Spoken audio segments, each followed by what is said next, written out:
এই ছেলে কে তুমি? কোচিং এ কি নতুন নাকি? এর আগে তো কখনো দেখিনি। নাম কি তোমার? কবে জয়েন করেছো? জি ম্যাডাম, আমি নতুন, আজকে ফার্স্ট আসলাম, তাই আগে কখনো দেখেননি। আমার নাম ইরফান, আমি আকবর আলী কলেজের স্টুডেন্ট। ও আচ্ছা, ভালো তো। ক্লাসে চুপচাপ থাকবে সব সময়, কোনো রকমের বেয়াদবি করবে না। আর আমি তো শুনেছি উল্লাপাড়া আকবর আলী কলেজ স্টুডেন্টরা অনেক শান্তশিষ্ট হয়। তুমিও তার ব্যতিক্রম হবে না আশা করতেছি। জি ম্যাডাম, অবশ্যই। আমি এমনিতেই অনেক শান্তশিষ্ট, নিজের প্রশংসা নিজে করতেছি না, তবে আপনি ডে বাই ডে সেটা বুঝে যাবেন আশা করতেছি। যেহেতু তুমি আজকে নতুন আসছো, তাই তোমাকে আজকে আর কোনো পড়া ধরবো না, কিন্তু কালকে কিন্তু অবশ্যই তোমাকে পড়া দিতে হবে। আমি কিন্তু খুব স্ট্রিক্ট, কোচিং এর সবাই জানে আমি কত রাগী। আমার কথার বরখেলাপ করলে কিন্তু তোমার অবস্থা খারাপ হয়ে যাবে, so be careful. G madam, অবশ্যই। আপনি আমার টিচার, আপনার কথাটা অন্য আমি কখনো করতে পারি না। এটা আমার রুলস বা রেগুলেশনের ভেতর পড়ে না। তাসফিয়া হলেন কোচিং এর সবচাইতে রাগী ম্যাডাম, আর ইরফান খান তো স্বভাবে দুষ্টু প্রকৃতির ছেলে, কিন্তু সে কাউকে বুঝতে দেয় না যে সে অনেক পরিমাণ দুষ্টু। যে তার সাথে মিশে সে কেবলমাত্র এটা বুঝতে পারে সে কি পরিমাণে দুষ্টু। ইরফান, নিজেকে ইন্ট্রোডিউস করো। তোমার বয়স কত? কোন ইয়ারে পড়ো? ম্যাডাম, আমার নাম ইরফান আহমেদ, আমি উল্লাপাড়া আকবর আলী কলেজের প্রথম বর্ষের স্টুডেন্ট। বাহ, বিষয়টা তো বেশ মজাদার হয়ে গেল। কেন ম্যাডাম হঠাৎ এ কথা বলতেছেন? কি এমন মজাদার বিষয় হলো বুঝতে তো পারলাম না। একটু খোলাসা করে বললে ভালো হতো, বুঝতে সুবিধা হতো আমাদের। না, তেমন কোনো বিষয় না। আসলে আমি মোল্লাপাড়া RS মহিলা কলেজের তৃতীয় বর্ষের স্টুডেন্ট। তোমার আমার বয়সের 3-4 বছরের গ্যাপ, আর এই জন্যই আর কি বিষয়টা মজাদার লাগতেছে আমার কাছে। কি বলেন ম্যাডাম, বিশ্বাস তো হচ্ছে না। আপনাকে তো দেখে মনে হয় না আপনি দ্বিতীয় বর্ষের ছাত্রী হয়ে এখনই কোচিং পড়ানো শুরু করেছেন। বিষয়টা তো অনেক ভালো, সাথে টাকাও উপার্জন হচ্ছে, সব দিক দিয়ে পারফেক্ট একটা ডিসিশন। আমার উদ্দেশ্য টাকা কামানো না। আমার বাড়িতে সব সময় একলা একলা থাকতে বোরিং ফিল হয়, তাই ভাবলাম যে কোচিং এর ছাত্রছাত্রী পড়ালে সবার সাথে মিশে থাকতে পারবো, মনটা ফ্রেশ থাকবে, তাই আর কি। আপনার বিষয়টি বেশ ইন্টারেস্টিং, শুনে অনেক ভালো লাগলো। আমি তো ভাবছিলাম আপনি হয়তো ডিগ্রি কমপ্লিট করে ফেলেছেন। আমি তো ভাবতেও পারিনি যে আপনি দ্বিতীয় বর্ষের ছাত্রী। যাক, শুনে অনেক ভালো লাগলো, আপনাকে অ্যাপ্রিসিয়েট করলাম। আর আপনাকে দেখে আমরা অনেক কিছু শিখতে পারবো, কিভাবে পড়াশোনা কলেজ সবকিছু শেষ করে আবার কোচিং করতে আসেন, এত প্রেশার কিভাবে সামলান। আপনি তো অনেক লক্ষ্মী একটা মেয়ে দেখতেছি। তাই নাকি? মনে হচ্ছে বেশি প্রশংসা করে ফেলতেছে আমার। আমি কিন্তু আসলে অতটাও ইন্টারেস্টিং মানুষ না, আমি অনেক বোরিং একটা মানুষ। আর তুমি আমাকে ইন্টারেস্টিং বলতেছো, আর আমাকে দেখে যদি ইনসিওর হতে পারো, তাহলে তো আমার এটা অনেক বড় পাওয়ার বিষয়। আমার দেখে তোমাদের দেশে কিছু খেতে পারো, তাইলে সেটা হবে আমার জন্য অনেক বড় একটা পাওয়া। তাসফিয়া কোচিং এর কার্যক্রম বাদ দিয়ে ইরফানের সাথে হাস্যোজ্জ্বল ভাবে কথা বলতেছে। তাতে যেন মনে নেই তার আসলে এখন কোচিং এ আছে, তার বিন্দাস কথা বলে যাচ্ছে। ক্লাসের ভিতরে তারপরও যেন তাদের কানে কোনো কিছু আসছে না, তারা একান্তভাবে কথা বলে যাচ্ছে। এটা আসলে কিসের ইঙ্গিত? আচ্ছা, অনেক হয়েছে, আজকে তো তেমন ভাবে ক্লাস নাই, হলো না পরিচয় নিতে নিতে অনেক লেট হয়ে গেছে। কালকে তোমরা সবাই 4th পেজ পুরো কমপ্লিট করে আসবা। আমি কিন্তু কালকে যে কোনো জায়গা থেকে তোমাদের প্রশ্ন করব, সঙ্গে সঙ্গে উত্তর দিতে হবে। আর যদি উত্তর দিতে না পারো, তাহলে কিন্তু তোমাদের খবর আছে, বলে দিলাম। পড়াশোনা তো কোনো নামগন্ধ নেই, শুধু ঘোরাফেরা করা আর কোচিং এ এসে হই হুল্লোড় করা। কালকে এটা হবে না, কিন্তু সবাই বিষয়টা মাথায় রেখো। আর ইরফান, তুমি যত নতুন, তোমাকে আলাদা করে বলতেছি, কালকে কিন্তু 4th পৃষ্ঠার যে কোনো জায়গা থেকে পড়া ধরবো, সো বি কেয়ারফুল। পড়া মুখস্থ করে ক্লাসে আসবে। কালকে যা পড়ে মুখস্থ হবে না, সে আমার ক্লাসে উপস্থিত হবে না, এটাই আমার নির্দেশ। জি ম্যাডাম, অবশ্যই। আপনি বলছেন আর আমি পড়া মুখস্থ করে আসবো না, এটা হতেই পারে না। আমি এমন ছেলে না। তাহলে আজকের মতো আসি ম্যাডাম, কালকে আবার দেখা হবে। Bye madam. হ্যাঁ ঠিক আছে, পড়া মুখস্থ করে এসো, আবার কালকে দেখা হবে। আজকের মতো সবার ছুটি, কালকে সবাই ঠিক সময় চলে আসবে। তাদের মধ্যে যেন কেমিস্ট্রি জমে গেছে। একদিনে তাদের এত গভীর কথোপকথন যেন অন্য কোনো সম্পর্কের ইঙ্গিত দিয়ে যাচ্ছে, চোখে আঙ্গুল দিয়ে বুঝিয়ে দিচ্ছে তাদের মধ্যে কিছু একটা হতে চলেছে। কিন্তু কি হতে চলেছে সেটা কারোর আইডিয়াও নেই। পরের দিন রাস্তায়। আরে কে এটা? ইরফান নাকি? কেমন আছো তুমি? দেখো কি সৌভাগ্য, আজকে রাস্তায় দেখা হয়ে গেল। তাহলে চলো দুজনে একসাথে কথা বলতে বলতে কোচিং এ যাই। আমাদের জেনারেশনে এই একটা সমস্যা, পড়াশোনাতে মন বসে না, শুধু ঘুরতে ভালো লাগে, গেমস খেলতে ভালো লাগে, পড়াশোনার প্রতি যেন কারো মনোযোগই নেই। তোমারও কি সেম একই ঘটনা ঘটলো নাকি?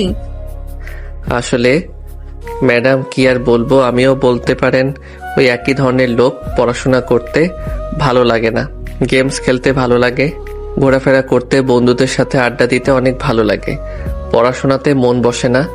তারপরও চেষ্টা করতেছি পড়াশোনায় মন দেওয়ার। আর এখন তো পড়াশোনায় অবশ্যই মন বসবে না, বসে কোথায় যাবে? কি বলো, গেমস খেলতে এত ভালো লাগে? তোমার ছেলেদের তো এটাই স্বভাব, শুধু বন্ধু বান্ধবদের সাথে ঘুরে বেড়ানো, ঘোরাফেরা ছাড়া যেন তারা কিছুই বোঝে না। আর কি এমন হলো হঠাৎ যে ঘোরাফেরা আছে, তোমার পড়াশোনায় এত মনোযোগ বসলো, বিষয়টা তো বুঝলাম না।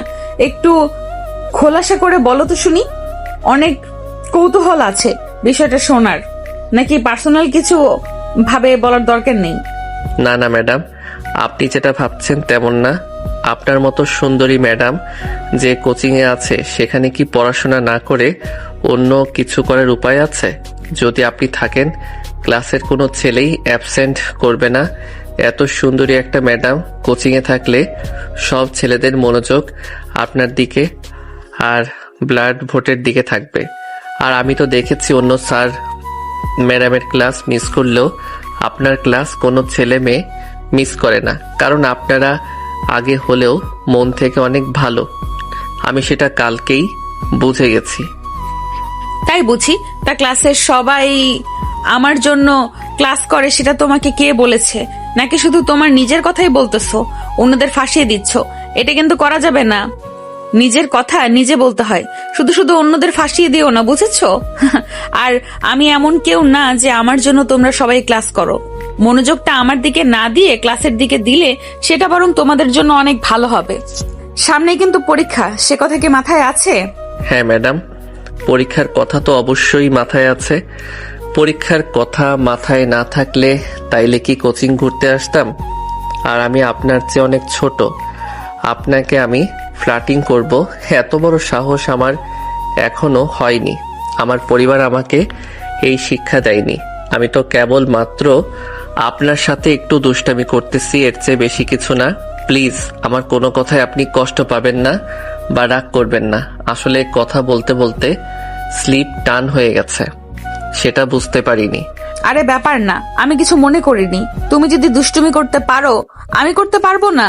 আর হ্যাঁ, ভালো কথা, আজকের পড়া মুখস্থ করে আসছো তো, নইলে কিন্তু খবর আছে।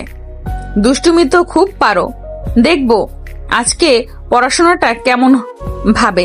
সো ক্লাসে ঢোকার আগে প্রিপারেশনটা ভালোভাবে নিয়ে নিও।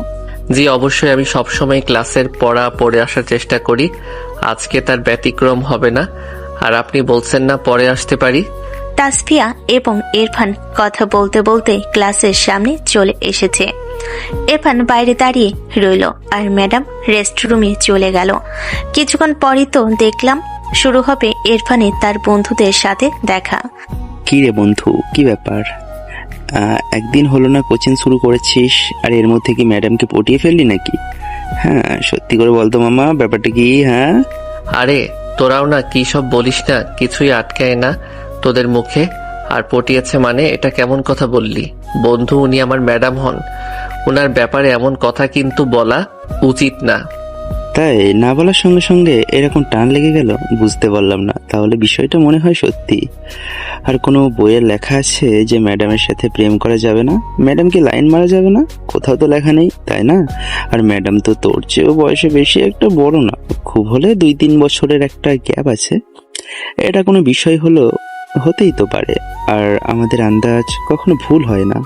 ধুর, তোরা এসব কি যে বলতেছিস না, মাথায় কাজ করে না। উনি হলেন আমার ম্যাডাম, আমাদের শিক্ষিকা। আর হ্যাঁ, উনি হয়তো অনেক ইয়াং, তার মানে এই না আমি তার সাথে প্রেম করব বা তোদের বাসায় যেটা বললে লাইন মারবো, এমন কিছুই না। এটা শুধু তোদের বোঝার ভুল। আর তোরা তো সবসময় নেগেটিভ মাইন্ড নিয়ে বসে থাকিস। ঠিক বলছি না মামা, বলতো? তোমাকে আমি চিনি বন্ধু, তুমি যে কতটা আবেগপ্রবণ সেটা আমি খুব ভালো করে জানি। তুমি যে কি করতে পারো না পারো সেটা ভালো করে জানি। একবার ম্যাডামের প্রেমে হোঁচট খেয়ে পড়লে তোমাকে আর সোজা করে দাঁড় করে রাখা যাবে না বন্ধু, সেটা আমরা সবাই খুব ভালো করেই জানি। তাদের এই কথোপকথনের মধ্যে সবাইকে ক্লাসের জন্য রুমে ডাকতেছে ইরফান ও ইরফানের বন্ধুরা। কথোপকথন শেষ করে ক্লাসের ভিতর ঢুকে গেল। গুড মর্নিং, সবাই কেমন আছো? Good morning madam.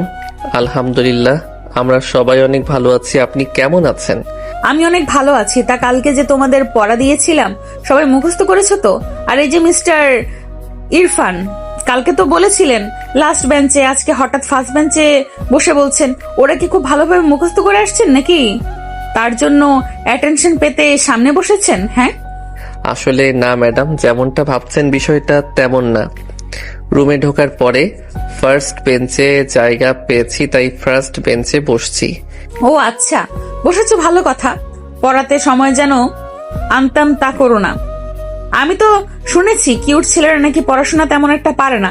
তুমি তো দেখতে মাশাআল্লাহ অনেক কিউট। আমার মনে হচ্ছে না তুমি পড়া দিতে পারবে। কি বলেন আপনি? যেমন ভাবে বলছেন আমাকে আমি অনেক কিউট, একটু বাড়িয়ে বলছেন। হয়তো আসলে আমি অত কিউট না। যদি কিউট হতাম তাহলে আজকে পাশ্চাত্য 5-7টা প্রেম করে ফেলতাম। কিউট নই, চেহারা ভালো না, তাই আজ পর্যন্ত একটা প্রেম করতে পারিনি। বিষয়টা হতাশাজনক না? তার উপর আপনি আমাকে কিউট বলতেছেন। খুব হাসি পাচ্ছে আপনার কথাটা শুনে। ওরে বাপরে, প্রেম করার এত শখ তোমার? প্রেম কিন্তু মোটেও ভালো জিনিস না। আর তুমি কি জানো, কিউট ছেলেদের দিয়ে কখনো প্রেম হয় না। তারা কখনো কোনো মেয়েকে প্রপোজ করতে পারে না। কিন্তু কিউট ছেলেদের মেয়ে নিজেরাই এসে প্রপোজ করে, তাদের অ্যাটেনশন নিতে চায়। তো তোমার ক্ষেত্রেও আমার মনে হচ্ছে সেটাই হতে পারে। আর আমার তো বিশ্বাসই হচ্ছে না যে তুমি এখনো সিঙ্গেল আছো। প্রেম করার শখ না থাকে বলুন? আমার ছিল, বাট সাহস হয় না একটা মেয়েকে প্রপোজ করার। অত বড় কলিজা এখনো আমার হয়ে ওঠেনি। আমাদেরও কেউ কখনো প্রপোজও করেনি, প্রেমের একটা লেটার দেয়নি। প্রেমের আশা বাদ দিয়ে দিছি। এসব আমার দ্বারা হবে না। আমার চেহারা অতটা ভালো না যে আমাকে কোনো মেয়ে সে প্রপোজ করবে। আর সিঙ্গেল নাকি মিঙ্গেল এটা বিশ্বাস করাতে এখন আমার কি করতে হবে বলুন? কপালের সাথে লেখা থাকলে অবশ্য ভালো হতো, কিন্তু আসল সত্যিটা হলো আমি একটা পিওর সিঙ্গেল ছেলে। তাসফিয়া ইরফানের সাথে এমন খুনসুটি অন্য কিছুর ইঙ্গিত দিচ্ছে। ক্লাসের সবার সাথে হাস্যোজ্জ্বলভাবে কথা বলতেছে তাসফিয়া ম্যাডাম। এর আগে কখনো এমন হাস্যোজ্জ্বল ভাবে তাসফিয়াকে দেখেনি কেউ। তাদের কথোপকথনের মধ্য দিয়ে ক্লাসের শেষ সময় হয়ে এলো। ইরফান, আমার জন্য একটু বাইরে ওয়েট করো, আমি আসতেছি। 5-10 মিনিট লাগবে। তুমি বাইরে গিয়ে দাঁড়াও, আমি দ্রুত আসতেছি। একসাথে যাব, কিছু কথা আছে তোমার সাথে। ঠিক আছে ম্যাডাম, আপনি আসেন, আমি বাইরে দাঁড়িয়ে আছি। সমস্যা নেই, আপনার কাজ আপনি সেরে আসেন। কি ব্যাপার বন্ধু, আমি বলেছিলাম না যে তোমার সাথে তাসফিয়া ম্যাডামের কিছু একটা চলছে? বিশ্বাস হলো তো? এখন তা না হলে আমাদের কখনো কাউকে এমন ভাবে বললো না, আর তোমাকে আজকে দাঁড়াতে বললো, একসাথে যাওয়ার কথা বললো। এটা তো মাম্মা একটা সম্পর্কের ইঙ্গিত দিচ্ছে। সেটা হলো প্রেম, আমার প্রেম। তোরা পারিস মুখে যা আসে তাই বলে যাস। আমার সাথে অন্য কোনো কথা থাকতে পারে নাকি? পড়াশোনার বিষয় হোক বা আদার্স কোনো বিষয়। কিন্তু তোরা যেটা ভাবছিস সেটা কিন্তু কখনোই সম্ভব না। সেটা তো নিজেও ভালো করে জানিস। আমাদের মধ্যে প্রেম কখনোই সম্ভব না, কারণ সে আমার অনেক সিনিয়র একজন মানুষ। বুঝি বন্ধু, আমরা সবই বুঝি। আমি প্রথমে বলছিলাম না যে তোর সাথে তাসফিয়া ম্যাডামের কিছু একটা হয়ে যাবে, তবে বলতে না বলতে আজকে তোকে একসাথে যাওয়ার জন্য বললো। সামনে আরো বড় কিছু হবে বন্ধু, আমার কথাটা মিলিয়ে নিস। ইরফানও মনে মনে ভাবতে লাগলো যে আসলে কি এমন কিছু হতে পারে আবার হচ্ছে না এমনটা কখনোই সম্ভব না, কারণ সে একজন সিনিয়র মানুষ। সে হয়তো আমাকে পড়াশোনার বিষয়ে কিছু কথা বলবে। ইরফান, যার তো এখনো দাঁড়িয়ে আছো? আমি তো ভাবলাম তুমি চলেই গেছো। 10 মিনিটের কথা বলে 20 মিনিট হয়ে গেল। আমি তো ভাবছি তুমি চলে গেছো। যাক, তুমি যে এখনো আছো অনেক ভালো লাগলো। তোমার সাথে কিছু গুরুত্বপূর্ণ কথা আছে, চলো যেতে যেতে কথাগুলো বলি। ম্যাডাম, কি এমন কথা আছে আমার সাথে? বিষয়টা আমি বুঝতে পারতেছি না। আমি কি কোনো বেয়াদবি বা ভুল করে ফেলছি আপনার সাথে? একটু যদি খোলাসা করে বলতেন তাহলে মন থেকে সংসারটা নেমে যেত।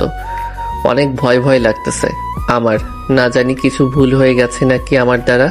আরে না, তেমন কিছুই না। তুমি যেটা ভাবছো তেমন কিছুই হয়নি।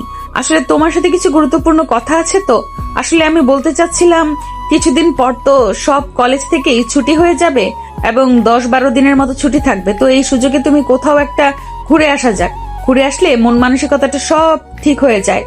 সবসময় তো পড়াশোনা করলে হয় না, একটু রিফ্রেশমেন্টের দরকার আছে। তাই বলছিলাম আমরা সবাই মিলে ঘুরে আসি। ঘুরে আসলে মনটা ভালো হয়ে যাবে। কি বলেন ম্যাডাম? কোথায় ঘুরতে যাবেন? কে কে যাবে আমাদের সাথে? কোচিং এ সবাই যাবে নাকি? না না, কোচিং এর সবাই যাবে কেন? কোচিং এর সবাই গেলে তো একটু অবস্থা পড়ে যাবে। সবার সাথে যাওয়া যাবে না। আমরাই পার্সোনালি কয়েকজন গিয়ে ঘুরে আসি। আমরা মানে আমাদের সাথে আর কে কে যাবে? যেহেতু কোচিং এ কেউ যাচ্ছে না, তো আর তো কাউকে দেখতে পারতেছি না একসাথে ঘুরতে যাওয়ার। আপনার কাছের কেউ যাবে নাকি? আপনার সাথে মতো তেমন কেউ নেই যে ওর থেকে নিয়ে যাব।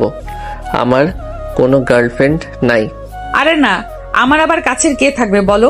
আমার কখনো প্রেম হয়নি, আর হবে বলেও মনে হয় না। বলতে চাচ্ছি যে আমি, তুমি আর তোমার একজন বেস্ট ফ্রেন্ড, আমার একটা বান্ধবী আছে। আমরা 4 জন মিলে চলো ঘুরে আসি। অনেক মজা হবে, আনন্দ হবে, মন মানসিকতা একটু রিফ্রেশমেন্ট হবে। তাই বলতেছি চলো ঘুরে আসি। অবশ্য তোমাকে জোর করতেছি না। যদি তুমি যাও তাহলে চলো আমরা ঘুরে আসি সবাই মিলে।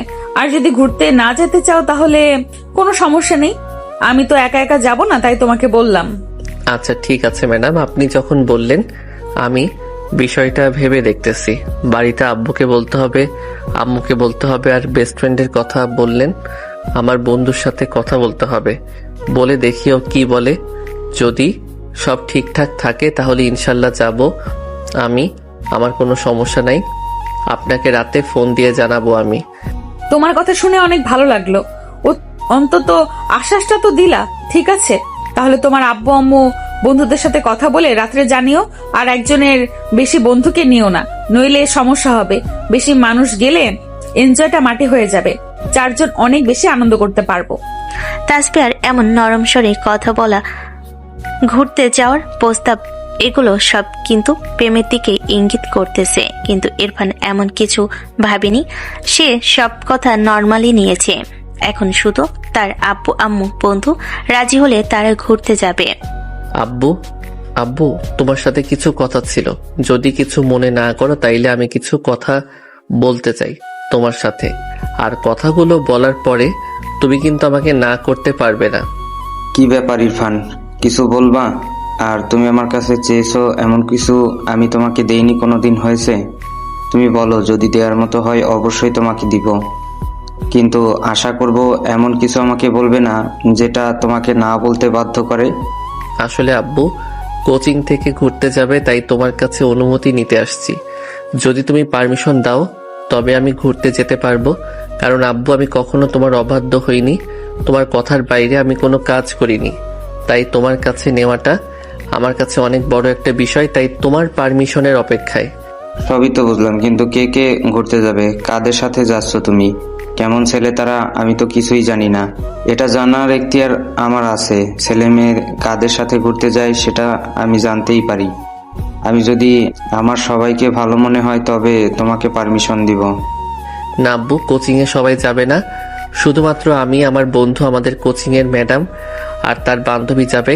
সবাই গেলে বিষয়টা কেমন যেন হয়ে যায়। সবার মধ্যে রিফ্রেশমেন্ট পাওয়া যায় না, হৈফুল্য থাকে। তাই আমরা 4-5 জন একটু রিল্যাক্সে থাকতে চাই। কি বলতেছ? ম্যাডামের সাথে ঘুরতে যাবে, আবার মাত্র 4 জন মানুষ? বিষয়টা কেমন হয়ে গেল না? আমি তো ভাবছিলাম কোচিং এর সবাই যাচ্ছে। তোমরা কি মাত্র এই কয়েকজন? আসলে আব্বু অতিরিক্ত কাউকে নিতে চাচ্ছি না। আমরা কয়েকজন মিলে একটু ঘুরে আসলাম, আড্ডা দিলাম। আর এখানে তো তেমন কেউ যাচ্ছে না যে উল্টাপাল্টা কিছু হবে। যাচ্ছে আমাদের কোচিংয়ের ম্যাডাম। তিনি খুবই স্ট্রিক্ট একজন মানুষ, নম্র ভদ্র, বেশি একটা কথা বলে না, কিন্তু মনের দিক থেকে অনেক ভালো। সবই তো বুঝলাম, তবে বিষয়টা আমার কেমন জানি লাগছে। তারপরও তুমি যেটা বলতেছো ভালো হবে, তাহলে আর আমার কোনো আপত্তি নেই। বিষয়টা আলোচনা সাপেক্ষে দেখতে হবে। তারপরও তোমার আম্মুর সাথে একটু কথা বলো, দেখো তোমার আম্মু কি বলে। আমি তো রাজি, কত টাকা লাগবে আমাকে বলো, আমি তোমাকে দিয়ে দেব। কিন্তু তোমার আম্মুর সাথে একটু কথা বলে দেখো তোমার আম্মু কি বলে। তোমার আম্মু যদি যেতে বলে তাহলে যাও, কোনো সমস্যা নেই। আমার আম্মু, তুমি বললে তাতে তো হয়ে গেল, আমার আম্মুকে কেন বলতে হয়? আম্মু যদি রাজি না হয়, প্লিজ আপু তুমি আমাকে বলো, আমি আর কিছু না বলি আম্মুকে। যাও, সমস্যা নাই, তোমার আম্মু রাজি হয়ে যাবে। ভালোভাবে বুঝিয়ে বলো, তোমাকে অনুমতি দিয়ে দিবে, সমস্যা নেই। তোমার আম্মু তো তোমাকে অনেক ভালোবাসে। শুধু আমার পারমিশন নিলে কি হবে? তার পারমিশন নিতে হবে। শুধু আমার পারমিশন নিলে কি হবে? তোমার আম্মুকে গিয়ে ভালো করে বলো, তোমার আম্মুর আছে, হয়ে যাবে। আম্মু, তোমার সাথে কিছু কথা ছিল, কিন্তু তুমি আমাকে কথা দাও, কথাগুলো বলার পরে তুমি আমাকে পারমিশন দিয়ে দিবে। যদি কথা দাও তাহলে আমি কথাগুলো বলতে রাজি আছি। কি ব্যাপার, কোনো কিছু দরকার বা কোনো ঝামেলা হলেই তো চলে আসো আমার কাছে। আজকে আবার নতুন করে কি হয়েছে বলো শুনি, কিসের পারমিশন? আম্মু, আমি একটু ঘুরতে যাব, আব্বু নম্বর দিয়েছে, এখন শুধু তোমার অনুমতি অপেক্ষা। তুমি যদি হ্যাঁ বলো তাহলে আমি ঘুরতে যেতে পারি, আর তুমি যদি না বলো তাহলে আব্বু যেতে দিবে না। প্লিজ আম্মু, রাজি হয়ে যাও। ও আচ্ছা, এই ব্যাপার। যে দেখছো কলেজ 10-12 দিন ছুটি হয়ে গেছে, তখনই ঘুরতে যাওয়ার প্ল্যান করে ফেলেছো। পড়াশোনা কিছু নেই নাকি? ছুটির সময় একটু পড়াশোনা করলেও তো পারো, এখন ঘুরতে যেতে হবে কেন? আর হ্যাঁ, কার সাথে ঘুরতে যাচ্ছ? কে কে যাচ্ছ? এখনকার ছেলের মেয়ে এত ভালো না, তাদের সাথে ঘুরতে যাচ্ছ সেটা তো জানার প্রয়োজন আছে।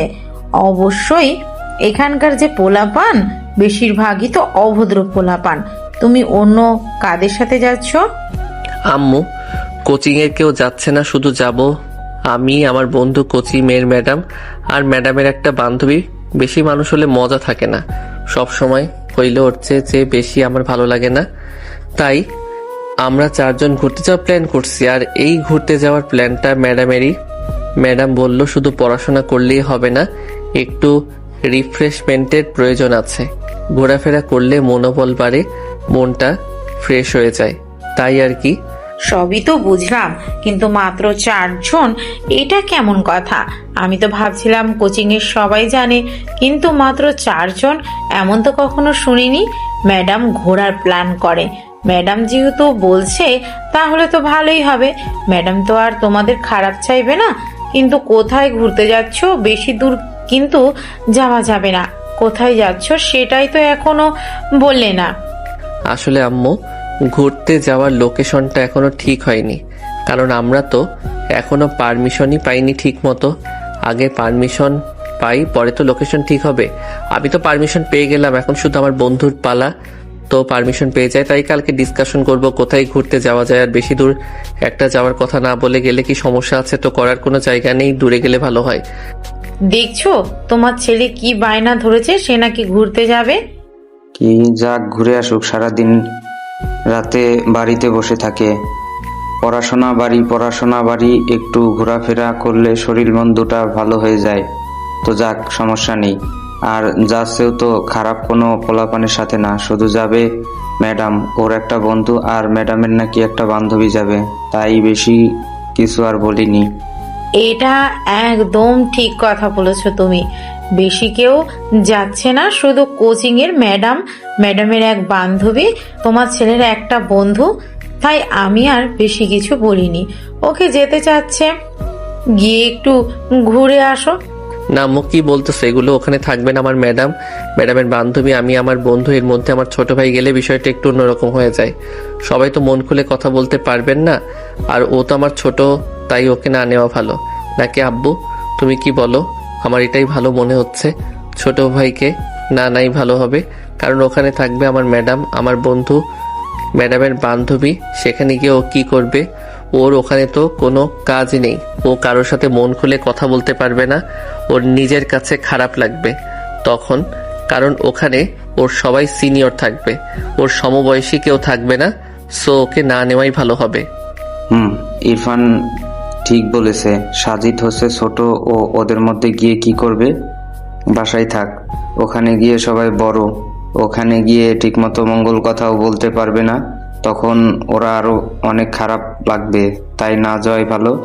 ইরফান একাই গিয়ে ঘুরে আসুক আর সাজিদ বাড়িতে থাকুক। তোমাদের অনেক অনেক ধন্যবাদ আম্মু আব্বু আমাকে ঘুরতে যাওয়ার পারমিশন দেওয়ার জন্য। আমি অনেক এক্সাইটেড ঘুরতে যাওয়ার জন্য। অনেক দিন হলো দূরে কোথাও ঘুরতে যাই না। অনেক ভালো লাগছে। তোমাদের অনেক অনেক ধন্যবাদ। ইরফান প্রচন্ড পরিমাণে হ্যাপি আজকে, কারণ সে ঘুরতে যাওয়ার অনুমতি পেয়ে গেছে। এখন শুধু পোহর গোনার অপেক্ষা, আর 2-1 দিন পরই তারা ঘুরতে যাবে। এখন শুধু তার বন্ধু রাজি হলে তাদের শুরু হবে কোথায় যাবে, কোথায় থাকবে। হ্যালো বন্ধু, কই আছিস এখন তুই? তোর সাথে কিছু কথা ছিল। বন্ধু বল, আমি এখন বাড়িতে ঘরের ভিতর শুয়ে আছি। কি বলবি বল, ফ্রি আছি, সমস্যা নেই। আমরা তো ঘুরতে যাওয়ার প্ল্যান করছি, তবে কিন্তু বন্ধু যেতে হবে না, না করিস না প্লিজ বন্ধু। কি বলিস, হঠাৎ ঘুরতে যাবি? কোথায় ঘুরতে যাবে আর কে কে যাচ্ছে? সকালে কোচিং থেকে আসলাম তখন তো কিছু বললি না, এখন হঠাৎ ফোন দিয়ে বলছিস কখন করলে প্লেয়ার, কিছু তো জানতেই পারলাম না। আসলে বন্ধু প্ল্যানটা আসলে আমার না, প্ল্যানটা করছে ম্যাডাম। ম্যাডাম বলল যে 10 বার কিন্তু ছুটি আছে, তো চলো দূরে কোথাও ঘুরে আসি। অনেকদিন হলো কোথাও ঘুরতে চাই না, গেলে অনেক ভালো লাগে, মন মেজাজ ফ্রেশ হয়ে আসবে। আর সত্যি তো অনেকদিন ধরে ঘুরতে চাই না, চলো না বন্ধু ঘুরে আসি। এত এমার্জেন্সি বললে কিভাবে সম্ভব বল? টাকা পয়সার ব্যাপার আছে তো, বাড়িতে অনুমতি নিতে হবে, একটু তো সময়ের ব্যাপার। এত এমার্জেন্সি করলে কিভাবে হবে বল? আর আমি তোকে বলছিলাম না মামা, ম্যাডাম আর তোর কিছু একটা হতে চলেছে। দেখলে তো ধীরে ধীরে সব কথাই আমার মিলে যাচ্ছে। আজকে ঘুরতে যাওয়ার কথা বলেছে, আর কাউকে কিন্তু বলেনি, শুধুমাত্র তোকেই বলেছে। কেন বলেছে তুই সেটা কি বুঝতে পারছিস না? সামনে আরো বড় কিছু হবে মামা, অপেক্ষায় থাক। আমার কথা সব অক্ষরে অক্ষরে মেলে দেখে নিস, তুই আমার কথা কখনো মিথ্যে হয় না।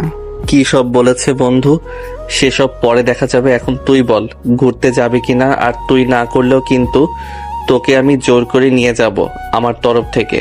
আমি আর তুই যাব, আর ম্যাডামের বান্ধবী যাবে, 4 জনের বেশি যাবে না।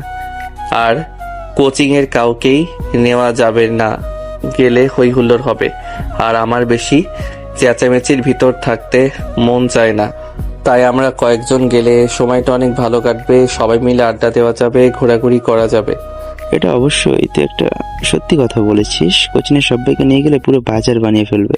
4-5 জন গেলে ঘুরে মজা পাওয়া যাবে, আড্ডা দিয়ে মজা পাওয়া যাবে, ঘুরে মনে শান্তি পাওয়া যাবে, সব দিক দিয়ে পারফেক্ট হবে। কিন্তু আমি একটা জিনিস বুঝতে পারছিলাম না, এত মানুষ বাদ দিয়ে তোকে কেন ম্যাডাম ঘুরতে যাওয়ার অফার করলো? আমার বিষয়টা এখনো মাথার ভিতরে ঘুরপাক খাচ্ছে। কিছু তো একটা চক্কর চলছে বন্ধু, সেটা আমি বেশ ভালো করেই বুঝতে পারছি। আর তুমি এখন না বুঝলো, কিছুদিন পর বোঝা যাবে আমার কথাটা, তুই মিলিয়ে নিস। আর কথাগুলো মিলে গেলে আমাকে টিট দিতে হবে জ্বালা। তুই যদি আমাকে টিট না দিস তাহলে তোর কিন্তু খবর আছে।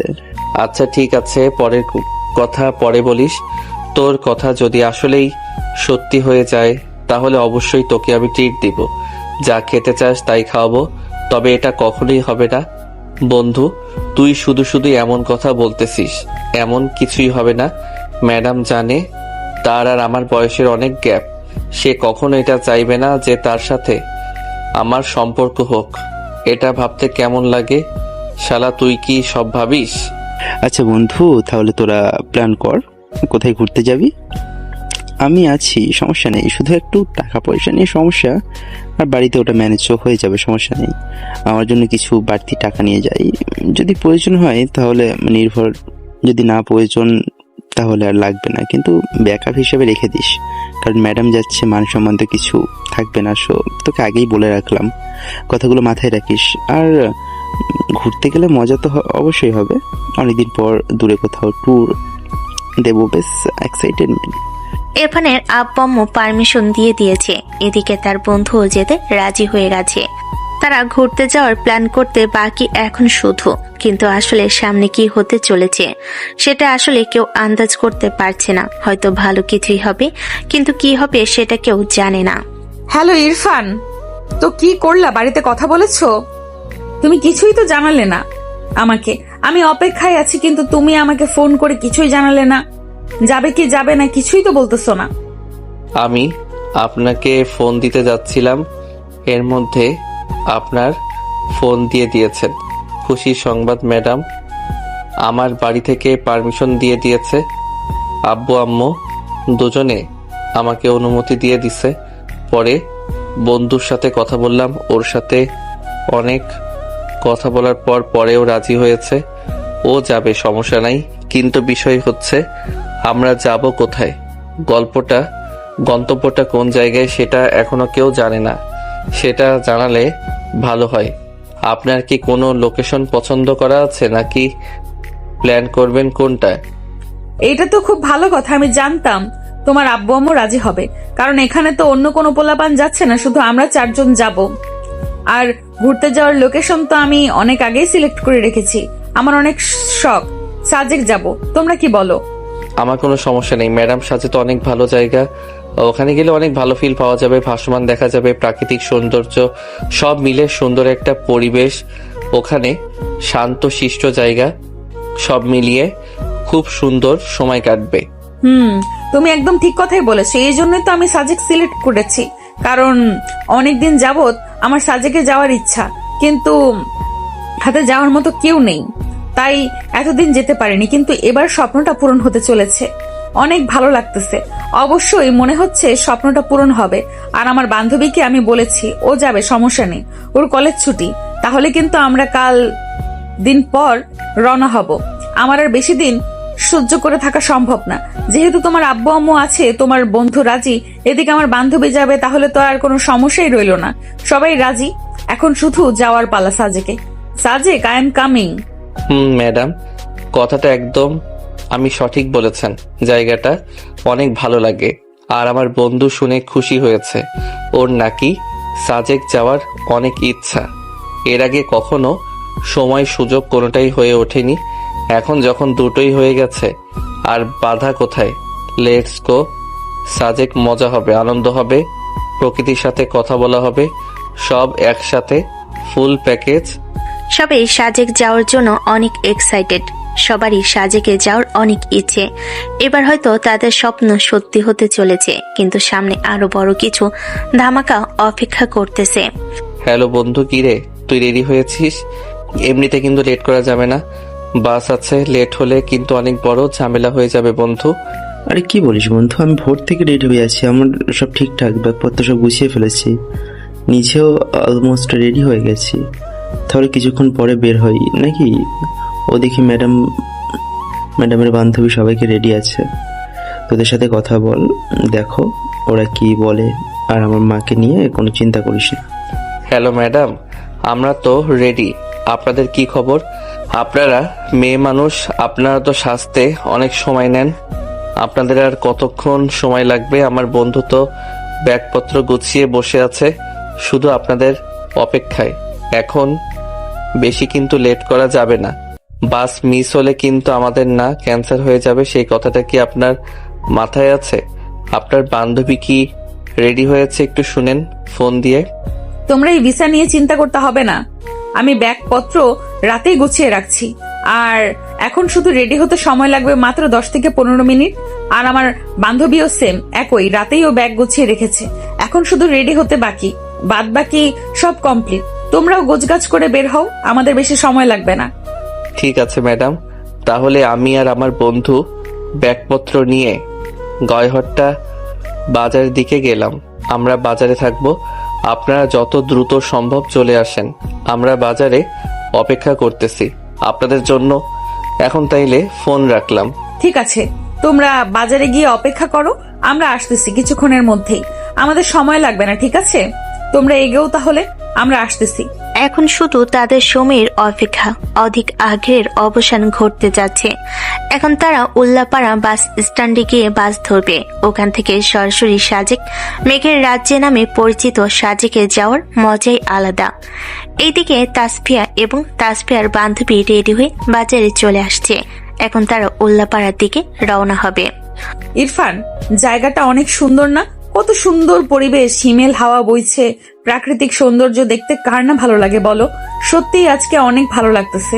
আমার এর পেছনে অবশ্য তোমার অনেক বড় অবদান আছে। তুমি যদি রাজি না হতে তাহলে কখনোই সম্ভব হতো না। তোমার জন্যই আজকে আমার সাজেকে আসার স্বপ্ন পূরণ হলো। আরে কিছু বলেন না, আপনি আমার আগে সিনিয়র মানুষ, তার উপর আবার ম্যাডাম। আপনি একটা আবদার করছেন, আমি সেটা কখনো হতে পারে? আর আমারও তো সাজেকে আসার অনেক ইচ্ছা ছিল। আপনার ওসিলাতে আমার স্বপ্ন পূরণ হয়ে গেল। দেখুন না জায়গাটা কত সুন্দর, মনে হচ্ছে সারা জীবন এখানে থেকে যাই। কিন্তু কি করার, যেতে তো আমাদের হবেই। কিন্তু এই প্রকৃতির মাঝে থেকে যেতে মন চাচ্ছে না, মনে হচ্ছে প্রকৃতির মাঝে হারিয়ে যাই। এখানে আসার পেছনে অনেক বড় একটা মিথ্যা লুকিয়ে আছে, যে মিথ্যেটা সত্য করার জন্য আজকে আমাদের এখানে আসা। আমি এখন তোমাকে এমন একটা কথা বলতে যাচ্ছি, সেটা শুনে তুমি হয়তো বেশ অবাক হবে, হয়তো আমার উপরে অনেক রাগও করবে, কিন্তু এটা বলার জন্যই আমি অনেক অপেক্ষা করেছি। আর না, আজকে আমাকে সেই কথাটা বলতেই হবে। কি বলেন? আপনার কথাগুলো তো আমার মাথার উপর দিয়ে যাচ্ছে। আপনি কি বলতেছেন আমি তো ঠিক কিছুই বুঝতে পারতেছি না। কি এমন সত্যি কথা যেটা বলার জন্য আপনি আমাদের সবাইকে সাজেকে নিয়ে আসলেন? আপনার কথা কিন্তু আমার মাথার উপর দিয়ে যাচ্ছে। প্লিজ একটু ভালো করে বলুন, আমার তো টেনশন আরো বেড়ে যাচ্ছে। ইরফান, আসলে আমি বলতে চাচ্ছিলাম যে আমি তোমাকে যেদিন কোচিং এ প্রথম দেখেছিলাম, সেদিন তোমাকে প্রথম দেখাতে আমি তোমাকে ভালোবেসে ফেলেছি, কিন্তু কখনো সাহস হয়নি তোমাকে বলার। কিন্তু আজকে এটাই সুযোগ, এইরকম সুযোগ আর কখনো পাবো না। আমি তোমার বউ হতে চাই, তোমার কাছ থেকে ভালোবাসা চাই, তোমার মনের ভেতর থাকতে চাই। I love you. প্লিজ আমার ভালোবাসা তুমি ফিরিয়ে দিও না। কথাগুলো শুনে যেন ইরফানের মাথায় সাজেকের সেই সুন্দর মনোরম প্রাকৃতিক পরিবেশের মধ্যে তার মাথার উপর আকাশ ভেঙে পড়ার মতো অবস্থা। কি থেকে কি হয়ে গেল সেটা কখনো কল্পনাও করতে পারে নাই যে এমন কিছু হতে পারে। সেই সময় তার বন্ধুর কথা তার খুব মনে পড়ছিল। তার বন্ধু তাকে বলেছিল ম্যাডাম নাকি তাকে লাইক করে। আজকে কথাটা সত্য হয়ে গেল, কিন্তু ইরফান এখনো বুঝতে পারতেছে না এটা কি করে হলো। আমাকে ম্যাডাম কি করে বলতে পারলো? কি বলতেছেন এগুলো ম্যাডাম? আপনার মাথা কি ঠিক আছে? আপনি হুঁশে আছেন তো? আপনি কি আদৌ বুঝতে পারতেছেন আপনি কি কথা বলতেছেন? আমাকে এটা কিভাবে সম্ভব বলেন? আপনি আবার একজন সিনিয়র মানুষ, তারপরও আপনি আমার ম্যাডাম হন। আপনি এ কথা কি করে বলতে পারেন? আমার তো মাথায় কাজ করতেছে না। দেখো ইরফান, আমি যা বলতেছি সব ভেবেই বলতেছি। আমি আন্দাজে কোনো কথা তোমাকে বলিনি। তোমাকে আমার অনেক ভালো লাগে, আমার এত ভালো লাগে কখনো কাউকে লাগেনি এর আগে। কিন্তু তোমাকে প্রথম দেখাতেই আমি তোমার প্রেমে পড়ে যাই, কিন্তু কখনো বলার সাহস হয়ে ওঠেনি। আমি মনে মনে ভেবেছিলাম যে এইভাবে সম্ভব না, আমাদের দূরে কোথাও যেতে হবে, সেটাই হবে আমাদের জন্য পারফেক্ট জায়গা। সেখানে আমি তোমাকে প্রপোজ করব। আজকে আমার সেই দিন, তুমি আমাকে ফিরিয়ে দিও না। না না ম্যাডাম, এটা সম্ভব না। আমি কখনো এটা পারবো না। প্লিজ আপনি বোঝার চেষ্টা করুন। আপনি যে সম্পর্কের কথা বলতেছেন, এই সম্পর্ক কেউ কখনো মেনে নেবে না। আমার আব্বু আম্মু যদি জানতে পারে যে আমাদের মধ্যে এমন কিছু চলতেছে, তাহলে আমাকে একদম মেরে ফেলবে। ভাবছিলাম সাজেক এসে অনেক আড্ডা দিব, প্রকৃতির মাঝে হারিয়ে যাব, খাওয়া দাওয়া করব। কিন্তু আপনি এমন একটা কথা বলেন যেটা শুনে আমার সব আনন্দ খুশি কোথায় যেন হারিয়ে গেল। এটা কখনো সম্ভব না। আপনি একটু বোঝার চেষ্টা করুন, সমাজ পরিবার কেউ আমাদের এই সম্পর্ক মেনে নেবে না। প্লিজ। দেখো ইরফান, সমাজের দোহাই দিও না। সমাজ শুধু সমালোচনাই করতে পারে, সমাজ কি আমাকে বা তোমাকে খাওয়াতে পারবে সেটা কিন্তু মনে করবে না। আর বাকি রইল তোমার আব্বু আম্মু, আমি বোঝাবো তাদের, আমার পরিবার বোঝাবে তাদের, তারা বুঝে যাবে। শুধু তুমি রাজি হয়ে যাও, প্লিজ তুমি রাজি হও। সবাইকে রাজি করানোর দায়িত্ব আমার। তোমাকে আমি অনেক ভালোবাসি, আমি কখনো কাউকে আগে ভালোবাসিনি, কাউকে আমার এমন ভালোই লাগেনি। কিন্তু কেন জানি না তোমাকে প্রথম দেখাতেই আমার অনেক ভালো লেগে গেছে। তোমাকে যেন আমি ভুলতে পারতেছি না। উঠতে বসতে শুইতে সব সময় যেন তোমার কথাই মাথায় আসে। তোমাকে ছাড়া কিছুই বুঝতে পারছি না। দেখুন ম্যাডাম, আমার বাবা মাকে সম্পর্ক মেনে নিবে না, আর আপনি বলতেছেন সমাজের কথা। সমাজ আমাদের খাওয়াতে পড়াতে না পারলেও একটা জিনিস খুব ভালো পারে, সেটা হলো সমালোচনা করতে। আর প্রতিদিন যদি আমার আব্বু আম্মুর সমালোচনা শুনে তাইলে তাদের কি পরিমাণ কষ্ট হবে আপনি একটু ভাবতে পারতেছেন? একটু ভেবে দেখুন তো তাদের উপর দিয়ে কি ঝড় বইবে। দেখো ইরফান, হয়তো কিছুদিন একটু প্রবলেম হবে, কিন্তু ধীরে ধীরে সব ঠিক হয়ে যাবে। কারণ সমাজ একটা ঘটনা বেশি দিন মনে রাখে না। কিছুদিন হয়তো এগুলো সমালোচনা হবে, কিন্তু ধীরে ধীরে সব ঠিক হয়ে যাবে। কিন্তু আমি যে তোমাকে ভালোবাসি, তুমি আমাকে ছেড়ে চলে যাও, তাহলে আমি সেটা কখনোই ভুলতে পারবো না। কারণ তোমাকে ভোলা আমার পক্ষে সম্ভব না। আমি তোমাকে এতটা পরিমাণে ভালোবেসে ফেলেছি, আগে আমার এত ভালো কাউকে লাগেনি। তোমাকে প্রথম দেখাতেই আমি নিজের থেকেও বেশি ভালোবেসে ফেলেছি। তোমাকে জানি না কেন এত ভালোবাসি। তোমাকে যদি বলতে বলো কি দেখেছেন আমার মধ্যে, আমি সেটা বলতে পারবো না। শুধু একটা কথাই বলতে পারবো, তোমাকে আমি অনেক ভালোবাসি। আচ্ছা ম্যাডাম, অনেক কথা হয়েছে, এখন রুমে গিয়ে একটু রেস্ট নেন। কিছুক্ষণ পর এই বিষয়ে কথা হবে। এখন একটু খারাপ লাগতেছে, মাথা কাজ করতেছে না, একটু রেস্ট নেই। রুমে গিয়ে বসে থাকি, তারপরে সব বিষয়ে আমার কথা হবে। আমি একটু ভেবে দেখি। ইরফান বুঝতে পারছে না হঠাৎ করে তার ম্যাডামের মনে তার প্রতি এত ভালোবাসা কোথা থেকে জন্মালো। সে একটু আন্দাজ করতে পারেনি যে ম্যাডাম এমন কিছু করবে, কারণ সে কখনো এভাবে ভেবে দেখেনি। সে শুধু ভাবছে এখন কি হবে। ম্যাডামের কথায় রাজি না হলে, ম্যাডাম উল্টাপাল্টা যদি কিছু করে ফেলে, আবার ম্যাডামের সাথে সম্পর্ক জড়িয়ে পড়লে, যদি তার আব্বু আম্মু তাকে বাড়ি থেকে বের করে দেয়, তাহলে কি হবে তখন? সে কথাগুলো ভাবতে ভাবতে রুমের মধ্যে গিয়ে শুয়ে পড়ল। কিরে বন্ধু, এভাবে হঠাৎ এসে শুয়ে পড়লি? তোখানে দেখলাম ম্যাডামের সাথে দাঁড়িয়ে কথা বলছিস। কি কথা হলো তোদের? আর মামা, জামাটা কিন্তু অনেক সুন্দর, খুব ভালো লাগছে। অনেকদিন পর এমন একটা জায়গা আসলাম, সাজেকের আসার অনেক ইচ্ছে ছিল। চলো বাইরে দিয়ে ঘুরে আসি। না বন্ধু, তুই যা, আমার অনেক খারাপ লাগতেছে, একটু শুয়ে থাকি। আমার এখন একটুও ভালো লাগতেছে না, বাইরে যাওয়ার মতো মুড নেই। কিরে মামা, হঠাৎ কি হলো তোর? এই একটু আগে তো সব ঠিক ছিল, হঠাৎ কি এমন হয়ে গেল? তো শরীর খারাপ হয়ে গেল? ঘুরতে যেতে চাচ্ছিস না, মুড নাই বলছিস? কিছু হয়েছে নাকি, খুলে বল। কি আর বলবো বন্ধু তোর কথা। আমি সত্যি হয়ে গেল, ম্যাডাম আজকে আমাকে প্রপোজ করছে। এখন আমি কি করব বুঝতে পারতেছি না। যদি ম্যাডামের প্রস্তাবে রাজি না হয়, তাহলে ম্যাডাম তো উল্টাপাল্টা কিছু করে ফেলে। আবার তার প্রস্তাবে রাজি হয়ে গেলে আব্বু আম্মু যদি আমাদের বাড়ি থেকে বের করে দেয়, আমাকে ছেলে হিসাবে যদি মেনে নেয়, তাহলে কি হবে? আমার মাথা কাজ করতেছে না। আমি জানতাম বন্ধু, আমি তোকে বলছিলাম না তুমি এরকম কিছু একটা হবে। আমি অনেক আগেই সন্দেহ করেছিলাম, কারণ আমাদের কখনো ম্যাডাম এত প্রায়োরিটি দেয়নি যত প্রায়োরিটি তোকে দিয়েছে। আর আমাদের কখনো ঘোরার কথা বললো না, আর তোকে হঠাৎ এত দূরে সাজাকে ঘোরার জন্য আসতে বললো। তখনই আমার অনেক ঘাটা লেগেছিল, কিন্তু তুই তো আমার কথা বিশ্বাস করছিলি না। এখন কি করবি? আমার তো মাথা কাজ করছে না। কথাটা শুনে তো মাথার উপরে যেন আকাশ ভেঙে পড়লো। এটা কিভাবে সম্ভব? আমিও বুঝতে পারতেছি না বন্ধু, এখন কি করব। আমার মাথা কাজ করতেছে না। তুই একটু ভেবে দেখ কি করা যায়, আমার মাথায় কিছুই আসতেছে না। আমি বলি কি বন্ধু, ম্যাডামকেও কিন্তু দেখতে অনেক সুন্দর। কি ম্যাডামের প্রস্তাব রাজি হয়ে যা, পরে বিষয়গুলো পরে দেখা যাবে।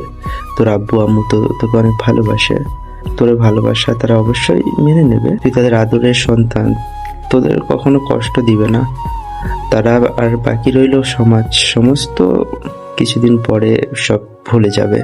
কিছুদিন বিষয় নিয়ে তারা কথা বলবে, কিন্তু ধীরে ধীরে সব ঠিক হয়ে যাবে। কিন্তু একবার যদি ম্যাডাম কিছু করে ফেলে, তখন কি হবে বল? সবই ঠিক আছে বন্ধু, আসলে কপালটা আমার খারাপ। আসলে আমি কি করতে আর হয়ে গেল কি। তুই আমার আব্বু আম্মুকে চিনিস না, আমাকে ভালোবাসে ঠিকই, কিন্তু তারা এই সম্পর্ক কখনো মেনে নিবে না। আমার সমবয়সী হলে একটা কথা ছিল, আমার চেয়ে প্রায় 2-3 বছরের বড়, তারপর আমার কোচিং এর ম্যাডাম, তাই সম্ভব বল? আচ্ছা কি হবে সেটা পরে দেখা যাবে, এখন তো একটু রেস্ট নে, তোকে দেখে খুব ক্লান্ত মনে হচ্ছে। একটু শুয়ে থাক, রেস্ট নিয়ে পরে ধীরে সুস্থে এগুলো নিয়ে কথা বলা যাবে, পরের বিষয় পরে দেখা যাবে, একটু শুয়ে থাক। ইরফান ওই ইরফানের বন্ধু কেউ জানে না এই কথাটা, বিশ্বাস করতে পারছে না যে ম্যাডাম এই কথা বলেছে। ম্যাডামের সাথে সম্পর্ক তার পরিবার কখনোই মেনে নেবে না, এটা তার বক্তব্য। সামনে কি হতে চলেছে কেউ জানে না। কিরে বান্ধবী, ইরফান কি রাজি হয়েছে শেষে? বাইরে থেকে এসে বসে পড়লি, কিছুই তো বললি না কি হয়েছে। না রে, এখনো রাজি হয়নি। আমার মনে হয় না রাজি হবে। ও অনেক ঘাবড়ে গেছে, অনেক ভয় পেয়ে গেছে। ওর পরিবারের কথা আরো অনেক মনে পড়তেছে। ও বলতেছে ওর পরিবার এটা মেনে নেবে না, কারণ আমি ওর ম্যাডাম, প্লাস ওর থেকে প্রায় 3 বছরের বড়। এটাই নাকি বড় সমস্যা। এটা কোনো সমস্যা হলো? এখন তো 2-3 বছর কেন, মানুষ 10 বছরের উপরে মেয়েকে বিয়ে করে। আর এটা তো কিছুই না। দেখ, বুঝিয়ে বল, আমিও বোঝাবো। কিছুক্ষণ পর বের হয়ে বুঝিয়ে শুনিয়ে রাজি করাতে হবে। আমি তো জানি তুই ওকে কতটা ভালোবাসিস, কিন্তু সব সময় আমাকে এসে ওর কথা বলতিস। এভাবে ওকে রাজি করাবো। হাজার হলেও তুই আমার একমাত্র বান্ধবী। বন্ধু চল বাইরে যাই, এখন একটু ভালো লাগতেছে।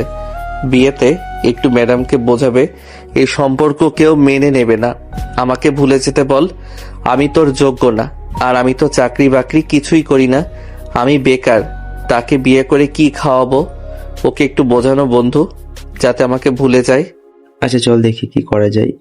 আমার কথায় কি মানবে? আমার তো মনে হচ্ছে না। তারপর চেষ্টা করতে তো বাধা নেই, যতদূর সম্ভব চেষ্টা করবো বোঝানো। না বুঝলে কি করবো বল?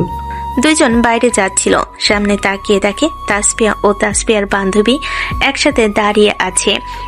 তারা কিছু একটা কথা বলতেছে। তারা সেখানে চলে গেল হাঁটতে হাঁটতে। দেখুন ম্যাডাম, আপনি যেটা বলতেছেন সেটা কখনো সম্ভব না। আপনারা ইরফানের বয়সের পার্থক্যটা একবার দেখুন। আপনারা 3 বছরের ছোট বড়, তার উপর সবচেয়ে বড় যেটা বিষয় সেটা হলো আপনি হলেন ওর ম্যাডাম। আর ম্যাডামকে কেউ বিয়ে করে এমন কথা শুনেছেন কখনো? মানুষ শুনলে কি বলবে? সবাই শুধু সিচি করবে। তখন ইরফানের আব্বু আম্মার মান সম্মান কোথায় গিয়ে দাঁড়াবে? আপনি একটু বোঝার চেষ্টা করুন। দেখো, এটা কোনো বিষয় না। মানুষ কিছুদিন মনে রাখবে, তারপরে ধীরে ধীরে সবাই সবকিছু ভুলে যাবে। কিন্তু আমাদের সম্পর্ক যদি একবার বিচ্ছেদ হয়ে যায়, আমি কখনোই ইরফানকে ভুলতে পারবো না, কারণ ওকে আমি অনেক ভালোবাসি। ও এখন আমার এই পৃথিবী, ওকে ভুলা আমার পক্ষে সম্ভব না। আর ওর পরিবারকে আমি রাজি করাবো, আমার কথা আরো বুঝবে। আমি তাদের মেয়ের মতো। আপনি একটু বোঝার চেষ্টা করুন ম্যাডাম, আমার চেয়ে অনেক ভালো ছেলে আপনি পাবেন। আর আমার মধ্যে এমন কি আছে? আমি না করি কোনো চাকরি বাকরি, আমি একটা বেকার ছেলে। আপনি আমার প্রেমে পাগল হলে তো চলবে না। খাওয়াবো কি করে? দেখো, এসব বাহানা দিয়ে কোনো লাভ আছে? আমি ইনকাম করি, আমার ইনকামে সংসার চলবে। আর তুমি পড়াশোনা শেষ করে তুমি একটা চাকরি বাকরি জোগাড় করে নিবে, এটা কোনো প্রবলেম হলো? আমি শুধু তোমার কাছে থাকলে সুখে থাকবো। খাওয়া দাওয়াটা বড় বিষয় না, বড় বিষয় হচ্ছে আমি তোমার কাছে থাকতে চাই, তোমার সাথে একবার এসে ঘুমাতে চাই। আমি তোমাকে ছাড়া বাঁচতে পারবো না। প্লিজ তুমি আমার কথাটা একটু বোঝার চেষ্টা করো।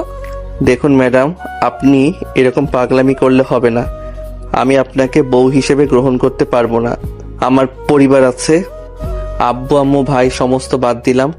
আমার আব্বু আম্মু তো আমাকে ঘর থেকে বের করে দিবে। এই কথা জানতে পারলে আপনি আমাকে ভুলে যান। আমি আপনাকে মানতে পারবো না। আর আমি আজকে বাড়িতে চলে যাব। আমার ঘরের শখ মিটে গেছে, আমাকে আর ডিস্টার্ব করেন না প্লিজ। আপনি আপনার মতো থাকেন, আমাকে আমার মতো থাকতে দেন। ইরফানের এরকম উচ্চস্বরে গরম গলায় কথা বলাটা যেন তাসফিয়া কেমন যেন হয়ে গেল। হঠাৎ তাসফিয়া মাথা ঘুরে পড়ে যায়। পড়ে গিয়ে পাথরের সাথে মাথা লেগে মাথা ফেটে যায়। সঙ্গে সঙ্গে তাসফিয়া অজ্ঞান হয়ে যায়। এখন সবাই দৌড়াদৌড়ি শুরু করে দিয়েছে, দ্রুত ডাক্তারের কাছে নিয়ে যেতে হয়।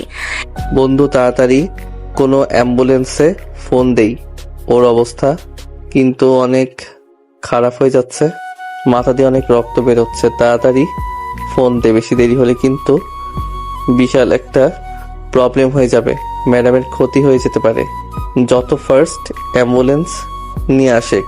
ইরফান, ম্যাডামের আব্বু আম্মুকে জানানো অনেক জরুরি, তাদের কিন্তু জানাতেই হবে। পরে যদি আবার বলে যে তোমরা আমাদের কিছু জানানো নাই, ওটা কিছু হওয়ার আগেই তাদের জানানো ভালো, নাকি কি বলিস তুই? হ্যাঁ বন্ধু, তুই একদম ঠিক কথা বলেছিস। ম্যাডামের আব্বু আম্মুকে ফোন করে বিষয়টা জানাতে হবে, তা না হলে পরে যদি আবার কোনো সমস্যা হয়ে যায় সেখানে আমাদের অনেক বড় প্রবলেম হয়ে যাবে।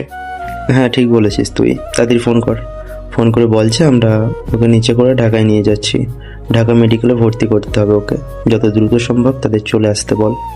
হ্যালো আঙ্কেল, আসসালামু আলাইকুম। আমি তাসফিয়া ম্যাডামের স্টুডেন্ট।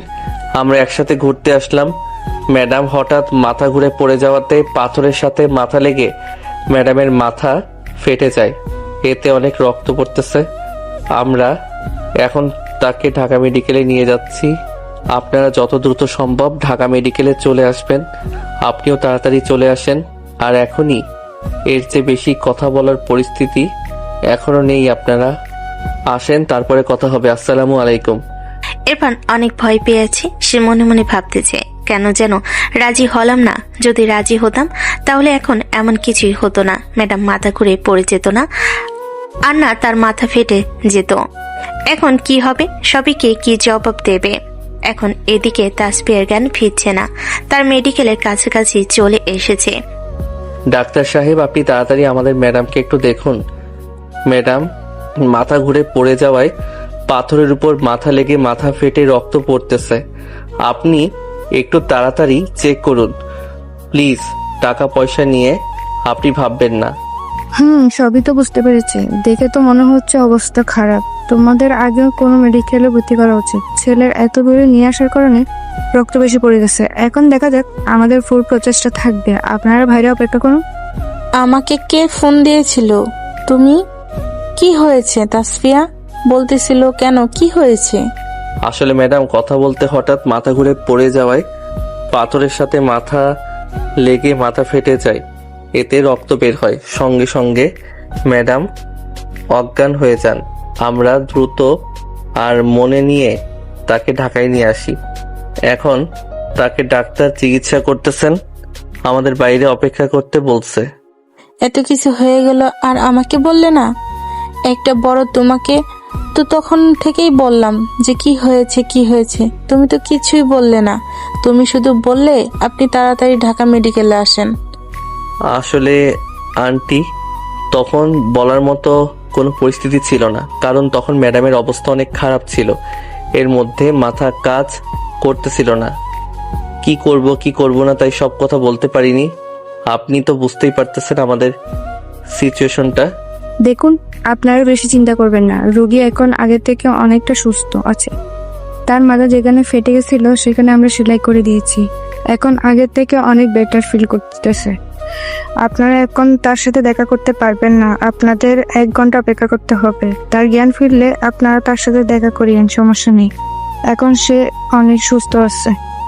ইরফান এবং ইরফানের বন্ধু তাসফিয়ার বান্ধবী, তারা সবাই একটা কথাই লুকাচ্ছিল যে আসলে তাসফিয়া কেন মাথা ঘুরে পড়ে গেছিল। বিষয়টা এখনো জানাজানি না হলেও বাড়ি যাওয়ার পরে বিষয়টি জানাজানি হবে। কিরে মা, কি এমন হয়েছিল তোর যে মাথা ঘুরে পড়ে গেলি, তাও আবার পাথরের উপর? তুই তো আগে কখনো এমন মাথা ঘুরে পড়ে যাসনি, হঠাৎ কি হলো তোর? মাথা ঘুরে পড়ে গেলি? শরীর কি খুব দুর্বল হয়েছে? সেজন্য তোকে বললাম যে দূরে কোথাও ঘুরতে যাস না। তুই তো আমার কথা শুনলি না। একটুর জন্য বড় কোনো অঘটন ঘটেনি। আম্মু, আমি বুঝতে পারিনি হঠাৎ কিভাবে এমন মাথা ঘুরে পড়ে গেল, কিন্তু আগের চেয়ে অনেক ভালো লাগতেছে। আমি পড়ে যাওয়ার সাথে সাথে যেন আমি জ্ঞান হারিয়ে ফেলি। জ্ঞান ফেরার পর আমি দেখি আমি হসপিটালে। ইরফান বন্ধ। আমার বান্ধবী না থাকলে হয়তো আমার বড় কোনো অঘটন ঘটে যেত। ওরা পাশে ছিল বলেই এখন আমি সুস্থ আছি। বন্ধু, কি করব? আমি কি ভিতরে যাব নাকি যাব না বলতো? কি করব আমি তো বুঝতে পারতেছি না। যদি ম্যাডামের আম্মু সব জায়গায় যায় তাইলে তো এখানে তুল বেঁচে যাবে। আপাতত থাক, পরিস্থিতি একটু ঠান্ডা হোক। আর ম্যাডামের আম্মু যখন বাইরে আসে তারপরেই তো ভিতরে যাস। এখন যাওয়াটা ঠিক হবে না। এখন গেলে যদি সব কিছু তাসফিয়া ম্যাডাম বলে দেয় তখন ঝামেলা হয়ে যাবে। তার চেয়ে বরং ম্যাডামের আম্মু বের হলে তারপর ভিতরে যাস। ইরফান ও ইরফানের বন্ধু অনেক চিন্তায় পড়ে গেল।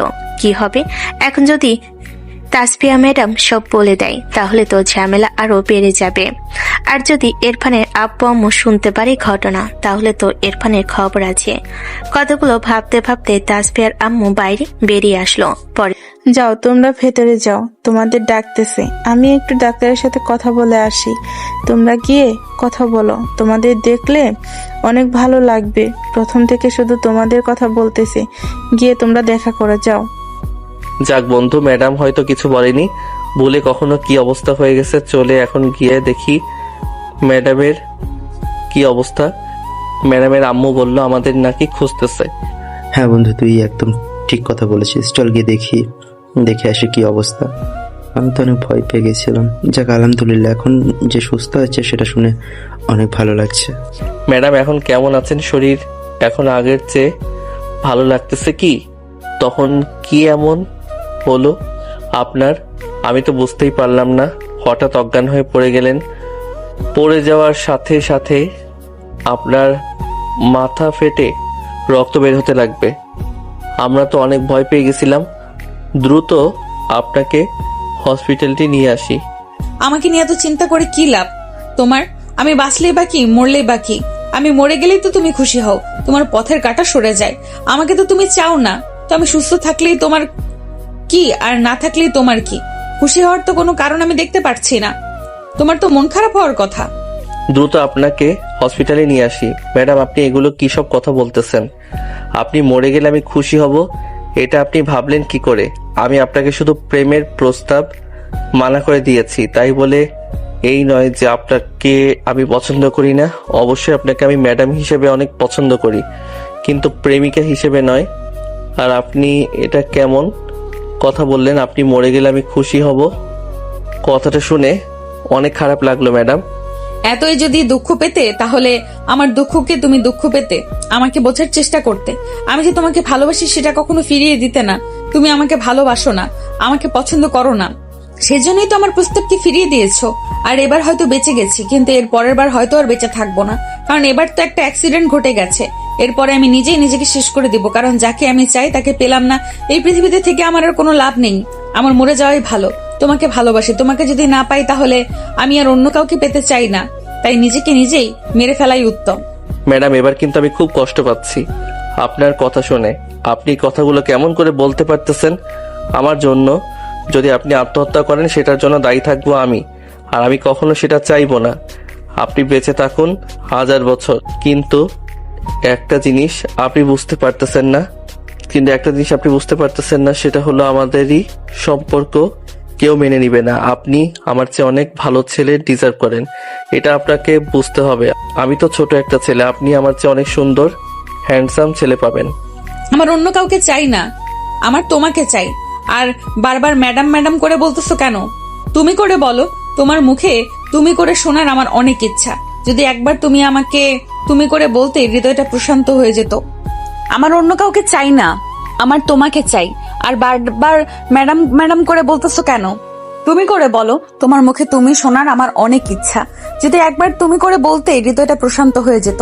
তোমার মুখে তুমি শোনার জন্য আর কতদিন অপেক্ষা করাবে আমাকে আর কতবার ফিরিয়ে দিবে? আমি তো মৃত্যুর দুয়ার থেকে ফিরে এসেছি, কিন্তু এরপর কিন্তু আর ফিরে আসবো না। যদি হারিয়ে যায়, যে হারিয়ে যায় তাকে খুঁজে পাওয়া যায়, কিন্তু যে নিজে থেকে হারিয়ে যায় তাকে কিন্তু খুঁজে পাওয়া যায় না। আমিও কিন্তু নিজে থেকে হারিয়ে যাব, আমাকে কখনোই কেউ খুঁজে পাবে না, কারণ আমি আর এই পৃথিবীতে থাকবো না। ম্যাডাম, এমনভাবে পাগলামি করলে কিন্তু হবে না। আপনি অলমোস্ট অসুস্থ হয়ে গেছেন, কালকে আপনাকে বাড়ি নিয়ে যেতে হবে। আপনাকে সুস্থ হন, পরে এগুলো বিষয়ে কথা বলা যাবে। এখন এগুলো বিষয় নিয়ে কথা বলার মতো সময় নেই। আপাতত আপনি সুস্থ হওয়া জরুরি। আপনাকে নিয়ে অনেক চিন্তা হচ্ছে। আসলাম ঘুরতে, আর কি থেকে কি হয়ে গেল বুঝতেই পারলাম না। একটা দিনও শান্তি মতো করতে পারলাম না, আড্ডা দিতে পারলাম না। ভাবছিলাম অনেক, কিন্তু হলো না কিছুই। আপনি আগে সুস্থ হন, এগুলো বিষয় নিয়ে পরে কথা বলবো প্লিজ। আর এগুলো নিয়ে কথা বলবেন না। কে মা, আসল ঘটনা কি আমাকে খুলে বলতো? তুই কখনো এমন মাথা ঘুরে পড়ে যাসনি, ঘটনা আমাকে বল। তুই কিন্তু সত্যি কথাটা গোপন করতেছিস, কি হয়েছে সেটা ভালো করে খুলে বল। আমি কিন্তু ভালোই বুঝতে পারতেছি তুই মিথ্যে কথা বলতেছিস, সত্যিটা খুলে বল। আসলে আব্বু, আমি তোমাদের একটা কথা বলতে চাই। আম্মু, তোমাকেও বলতে চাই, আমি ইরফানকে খুব ভালোবেসে ফেলেছি। ওকে আমি কখনোই ভুলতে পারবো না, আর পারতেছি না। সেদিন যখন এই কথাটা বললাম, আমার মুখে না বলল যে পরিবার মেনে নিবে না, সমাজ মেনে নিবে না, আমাকে মুখের উপরে না বলে দিল। তখনই আমার মাথা কাজ করতেছিল না, সঙ্গে সঙ্গে মাথা ঘুরে পড়ে যাই, আর পড়ে যাওয়ার সঙ্গে সঙ্গে পাথরের সাথে মাথা লাগে, তখনই মাথা ফেটে যায়। প্লিজ তোমরা আমার উপরে রাগ করো না।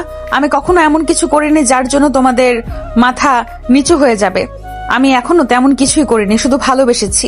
ভালোবাসা ভুল না। কি বলতেছিস মা এগুলো? এটা কখনো সম্ভব বল? তুই তুই ইরফানের চেয়ে প্রায় 2-3 বছরের বড়। আবার তুই যে কোচিং এ পড়াস, সে কোচিং এর ছাত্র। এটা কখনো কেউ মেনে নিবে না। যাই হোক, আমি নিজেই বুঝি না। আমি শুধু একটা জিনিসই বুঝি, আমি ইরফানকে বিয়ে করব, আমি ওর সাথে থাকবো, ওর সাথে সংসার করব, আমি ওর সাথে শুয়ে থাকবো। তুমি প্লিজ ওর আব্বু আম্মুকে ডেকে নিয়ে এসো, ওদের সাথে কথা বলো, না হলে কিন্তু আমি উল্টাপাল্টা কিছু করে ফেলবো, তখন কিন্তু আমাকে বাঁচাতে পারবে না। তাসফিয়ার এমন আচরণে তার আব্বু আম্মু দুজনেই অবাক হলেন যে তারা কোন তাসফিয়াকে দেখতেছে। ও তো এমন ছিল না, হঠাৎ কি হলো ওর এমন হয়ে গেল? এমন আমূল পরিবর্তন। একটা মেয়ে ছিল, এমন কি হলো যে ওর বয়সে 2-3 বছরের ছোট একটা ছেলেকে এত ভালোবেসে ফেলেছে? শুনছ, এখন কি করবে? মেয়েটা তো একদম পাগল হয়ে গেছে। যদি উল্টাপাল্টা কিছু করে বসে তখন কি হবে? আমাদের একটা মাত্র মেয়ে, তখন আমরা কাকে নিয়ে বাঁচবো? ওই আমাদের আশা ভরসা। যদি ওই না থাকে আমি কি করে বাঁচবো? বলো, তুই কিছু একটা করো প্লিজ। মেয়েটার এমন পাগলামি আমি আর সহ্য করতে পারতেছি না। ওর মুখটা শুকিয়ে গেছে, তুমি দেখেছো? সবই তো বুঝতেছি, কিন্তু সমস্যা তো একটা জায়গায়। ওর সামনে ইরফানের আব্বু আম্মু কি রাজি হবে? কারণ ও হলো কোচিং এর ম্যাডাম, আর ইরফান সেই কোচিং এর ছাত্র মাত্র। তার উপর ওর চেয়ে বয়সে 3 বছরের বড়। এখন তার পরিবার যদি না মানে, তাহলে আমার কিছু করার আছে বলতো?